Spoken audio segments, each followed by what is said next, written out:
नमस्कार. आपण आत्ताच न्यूज यात्रा पाहायला सुरुवात केलेली आहे.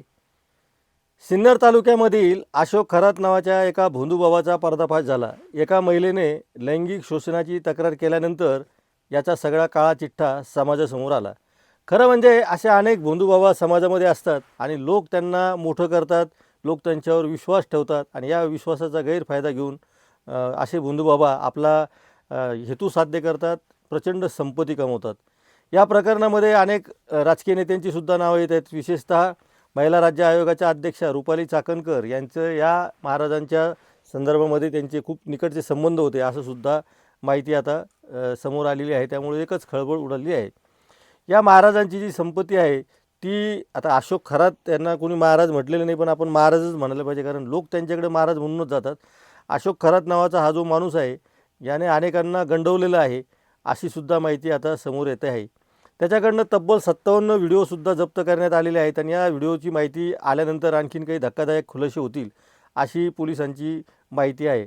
त्यामुळं या सगळ्या प्रकरणाकडं राज्यभराचं लक्ष लागलेलं आहे. राजकीय नेते अशा भोंदूबाबांकडे जातात आणि स्वतःचं काय असेल मनशांती करून घेतात. खरं म्हणजे यांचं मन कुठं बिघडलेलं असतं याचासुद्धा शोध लावण्याची गरज झालेली आहे.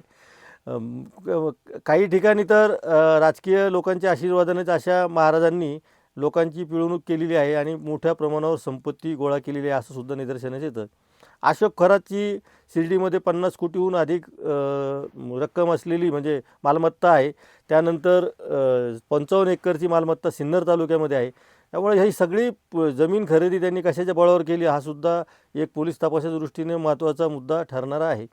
अर्थात ही सगळी जमीन अशोक खरात एकट्याच्या नावावर नसताना त्यांनी जे काही ट्रस्ट स्थापन केलेले आहे त्या ट्रस्टच्या नावाने अशा जमिनी पद्धतशीरपणे नोंदणीकृत केल्या जातात आणि त्याच्या काही अहवाल जे असतात त्याचं विश्वस्त मंडळ धर्मादाय आयुक्त कार्यालयामध्ये तर ते सुद्धा दरवर्षी केले जातात. त्याचीसुद्धा आता पाहणी पोलिसाच्या तपासण्यामध्ये होईल असं दिसतं आहे. विशेषतः आता यामध्ये 2-3 गोष्टी आहेत. एक तर महिलेने जे केलेलं आहे लैंगिक शोषणाची तक्रार, त्याचे काही व्हिडिओ धक्कादायक आलेले आहेत. ज्या महिलेने तक्रार केलेली आहे तिचं म्हणणं असं आहे की 3 ते 3.5-4 वर्षापासून तो गुंगीचं औषध देऊन तिच्यावर लैंगिक अत्याचार करायचा. तिच्या नवऱ्यालासुद्धा त्यांनी गुंगीचं औषध दिलं होतं असं या महिलेचं म्हणणं आहे. त्यामुळे हे प्रकरण खूप गंभीर आहे आणि एखाद्या महिलेवर अत्याचार होत असताना अशा प्रकरणाशी राज्य महिला आयोगाच्या अध्यक्षांचा संबंध असणं हे त्यापेक्षाही जास्त गंभीर आहे. मागच्या काळामध्ये रुपाली चाकणकरांवर प्रचंड मोठे आरोप झाले, पण त्या कोणताही आरोप झाल्यानंतर त्यातून बाहेर कसं पडायचं याच्यामध्ये ते तरबेज झालेले दिसतात. त्यामुळे याही प्रकरणातून त्या सही सलामत बाहेर जातील आणि आपल्या पदावर तसेच कायम राहतील अशी चिन्ह जास्त दिसत आहे.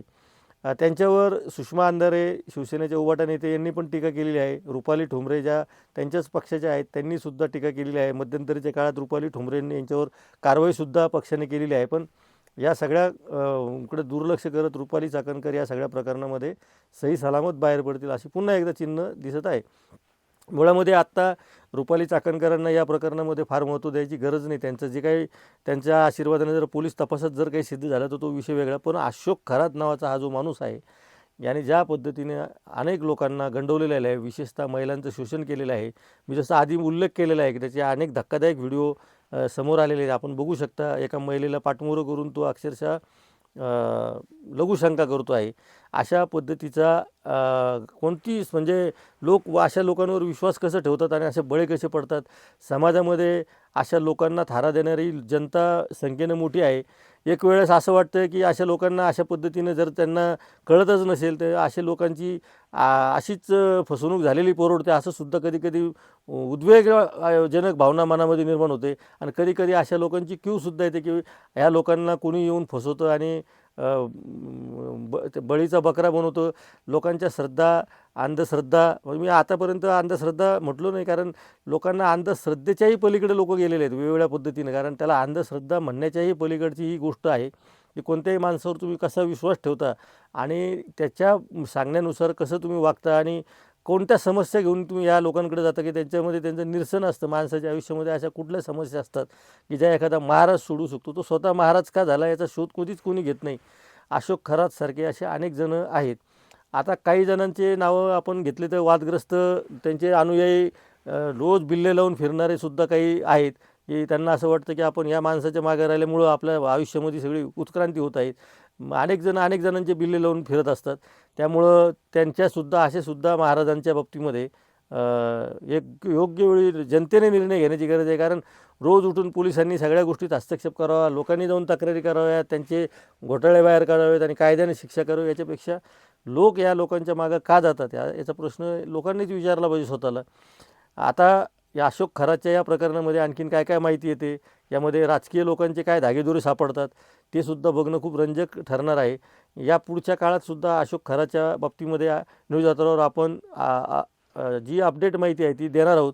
आपण या चॅनलला खूप चांगला प्रतिसाद देत आहात, त्यामुळं या पुढच्या काळातही चॅनल बघत राहा. काही व्हिडिओ आवडतील त्याला नक्की लाईक करा, बेल आयकॉनवर क्लिक करा. विशेष म्हणजे बेल आयकॉनवर क्लिक करायच्या आधी चॅनल सबस्क्राईब करा आणि पाहत राहा न्यूज अथरा. हे आहे आपलं चॅनल.